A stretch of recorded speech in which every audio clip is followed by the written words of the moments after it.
Genetic modified food के बारे में बात कर रहे थे ना जी। कुछ रिप्लाई कर दिया करें ताकि मैं जो बोल रहा हूँ मुझे पता लग जाए कि सही प्रभु जी। हाँ सही बोला आपने प्रभु जी। जेनेटिक ट्री के बारे में हम लोग बात कर रहे थे, जेनेटिक मॉडिफाइड फूड के बारे में, जीएम फूड जिनको कहा जाता है। अच्छा, जेनेटिक मॉडिफाइड फूड में सिर्फ फल ही नहीं है, जैसे आम, अमरूद, पपीता, ये सारे फलों पे तो उन्होंने ध्यान दिया ही। जेनेटिक मॉडिफाइड फूड में आपके गेहूं, चावल, ये सब भी आने लग गए, दालें ही आने लग गई। 90 दिन के अंदर अंदर चावल हो जाता है। आजकल खेती यूपी में हो रही है, झारखंड में भी शायद होती होगी। 90 दिन के अंदर अंदर आप कोई भी फूल पौधा जो भी है लगाओगे, 90 दिन के अंदर अंदर उसका अनाज आप ले सकते हैं, जल्दी के कारण, उपज बढ़ाने के कारण। और एक बात और बताता हूं, इसमें किसान का बेनिफिट नहीं देखा उन्होंने, नुकसान ही है। पहले क्या होता था, आपके पास जो आपने जिस चीज की खेती की उस चीज का बीज बच जाता था, फिर नेक्स्ट टाइम आपको वो खरीदना नहीं पड़ता था। उसी चीज से आप उसी बीज से आप दोबारा खेती कर लेते थे।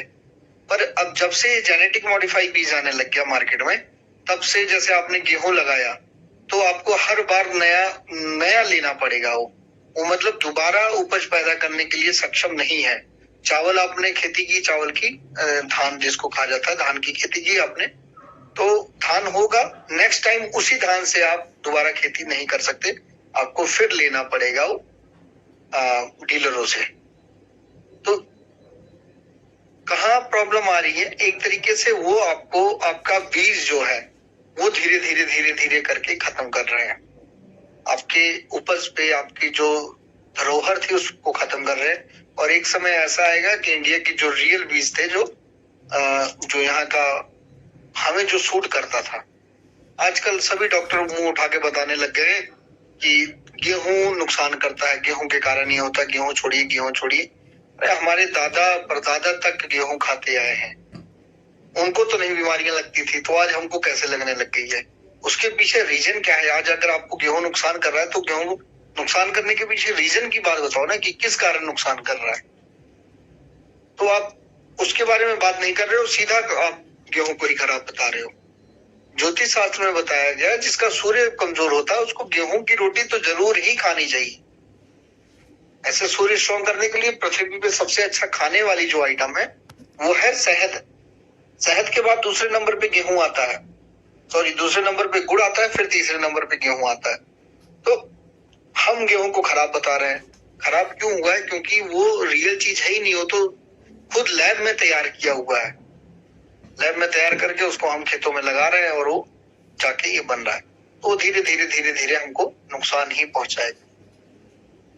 अच्छा, अब आपके पास जेनेटिक मॉडिफाइड फूड आ गया, गेहूं आ गया आपके पास, तो आपने रोटी तो खानी ही है, उसको कैसे ठीक किया जाए? अब ये तो है नहीं कि तुरंत आप जाके खेती करने लग जाओगे। ये तो हमें कम से कम इसके लिए, खेती के लिए अलग से हमको पूरा एक लेक्चर तैयार करना पड़ेगा, सबको सिखाना पड़ेगा, गांव जाके काम करना पड़ेगा, तब जाके कहीं 10, 20, 25 सालों में फिर से उस लेवल तक पहुंचेंगे। तब तक हम क्या करें? तब तक हमको करना है, अगर आपके पास गेहूं है, चावल है, जो भी है, सबसे पहले तो आपने पिरामिड आकार के बर्तन में रख देना है, या जो भी बर्तन है उसके ऊपर पिरामिड रख देना है।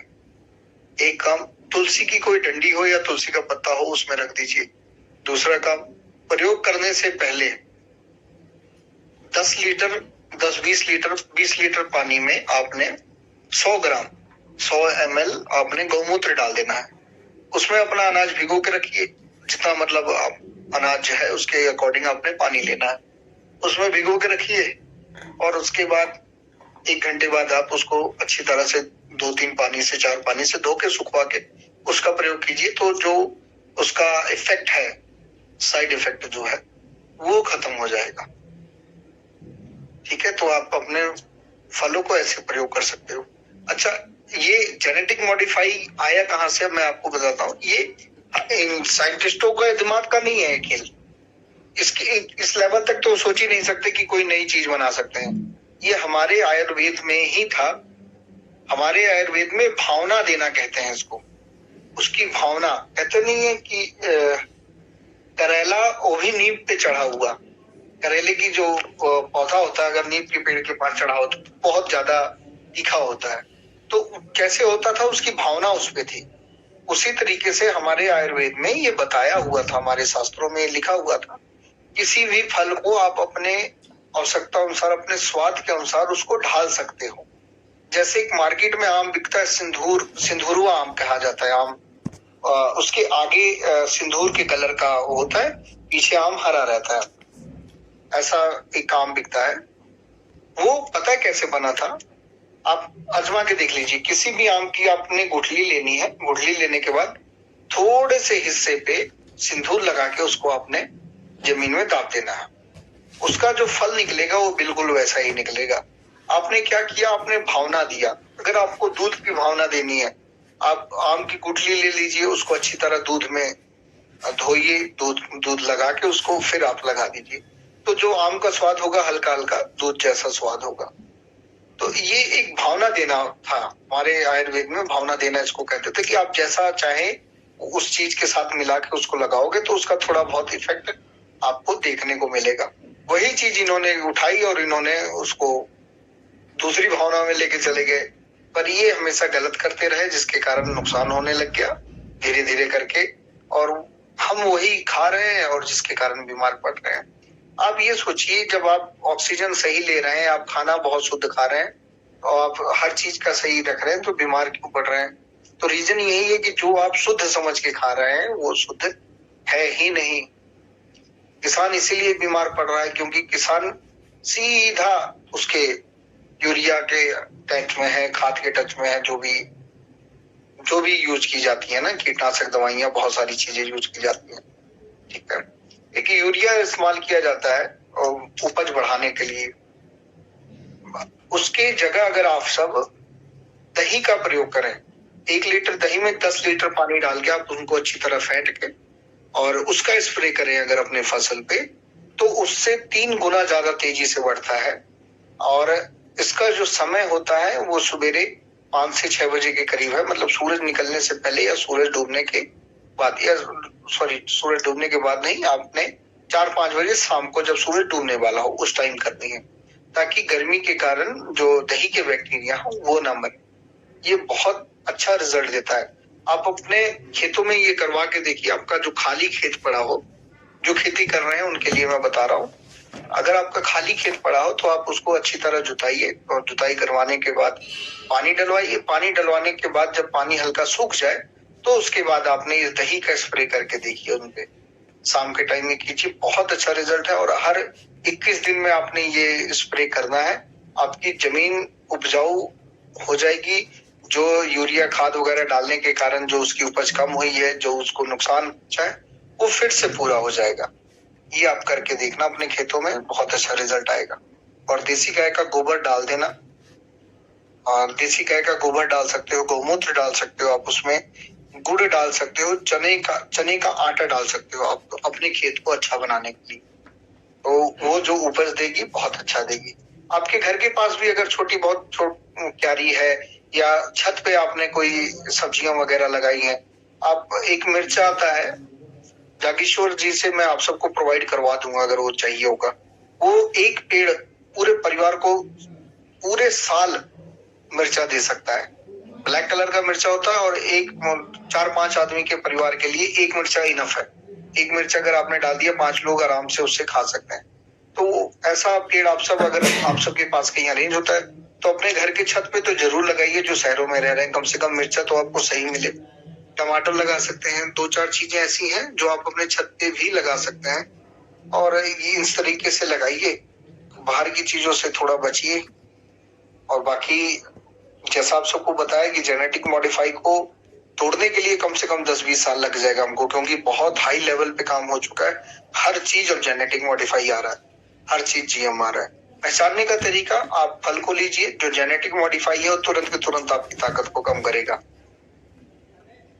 ठीक है।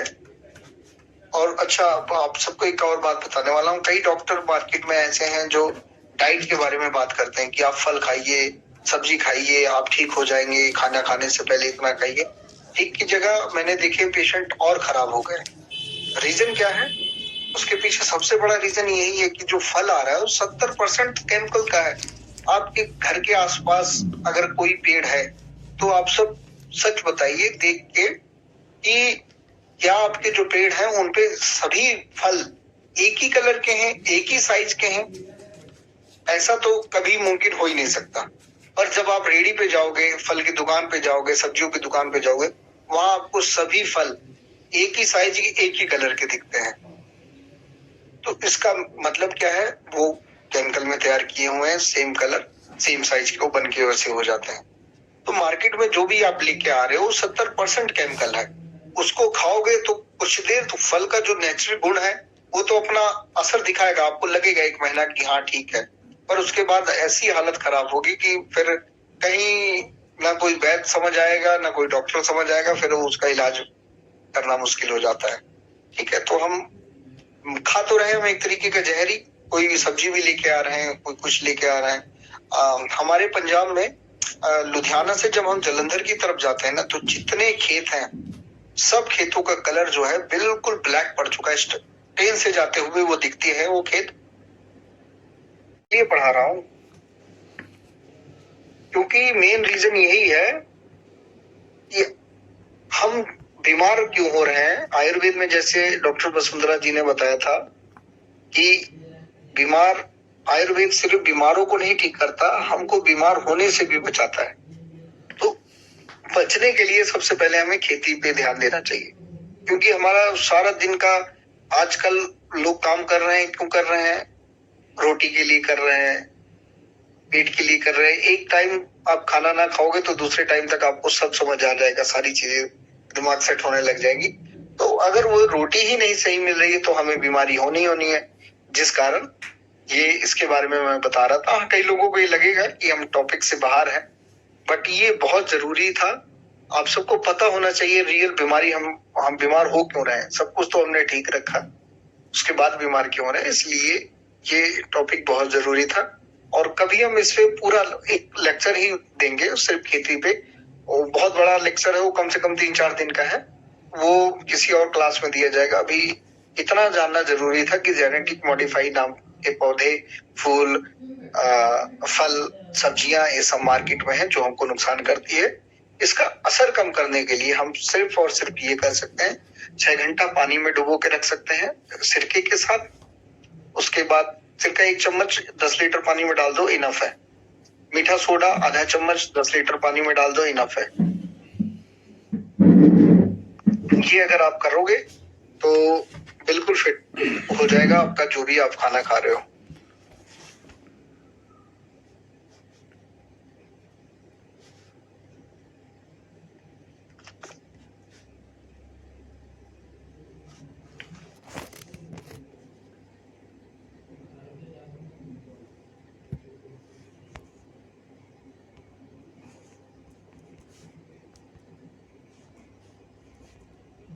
हरे कृष्णा। हरे कृष्ण प्रभु जी। मैं क्या क्लास से बाहर चला गया था? जी प्रभु जी, मतलब आवाज नहीं आ रहा था। अच्छा, साइलेंट हो गया था, तो इसका मतलब मैं क्लास से बाहर हो गया था। ठीक है।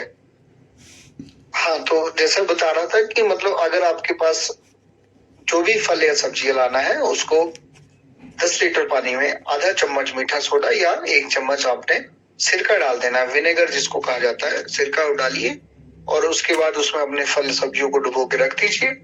उसके 6 घंटे बाद आप निकाल के उनका प्रयोग करेंगे तो उसके सारे केमिकल खत्म आपको मिलेंगे। और आप इसका देखेंगे स्वाद में भी बहुत बड़ा फर्क पता लगेगा आपको। आप वही सब्जी लाइए, उसी सेम मसाले में आपने बनाना है अपना सब्जी, और जो आपने ये 6 घंटे पानी में भिगो के रखा उसकी सब्जी बना के देखोगे, आपको स्वाद में जमीन आसमान का फर्क लगेगा। ठीक है, आप ये करके देखिए। अभी यहाँ तक का किसी का कोई क्वेश्चन है तो कर सकते हैं। विनेगर में सिरका 10 लीटर पानी में आपने 1 चम्मच सिरका डाल देना। ओके जी, और उसमें अपनी सब्जी भिगो के रख लेनी है। ये मार्केट में विनेगर कितने % सही रहते हैं? डिपेंड करता है कंपनी पे। डाबर या बैजनाथ का अगर हो तो बेहतर है।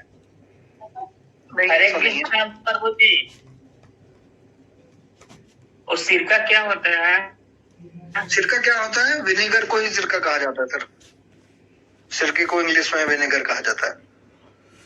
चौमिन खाए थे? चौमिन, हाँ चौमिन में डाला जाता है, उसको सिरका बोला जाता है। चावल में डालते हैं। और स्वादहीन होता है। स्वादहीन नहीं होता, स्वाद बहुत अच्छा होता है उसका। नहीं, सोया सॉस होता है, जो चौमिन डाला जाता है। सोया सॉस नहीं होता। विनेगर आप यार, आप गांव के होने के बाद भी विनेगर का नहीं पता लग रहा है। गन्ने के रस को ना इकट्ठा करके रख लिया जाता है, कपड़े से ढक के उसको सड़ाया जाता है, 3 महीने में वो अपने आप बन जाता है। अच्छा। जी, आप किसी भी रस को रख सकते हो, गन्ने के रस को, सेब के रस को, जामुन के रस को, अलग अलग जगहों पे अलग अलग तरीके का विनेगर निकाला जाता है। ठीक है जी। मुझे गन्ना में भी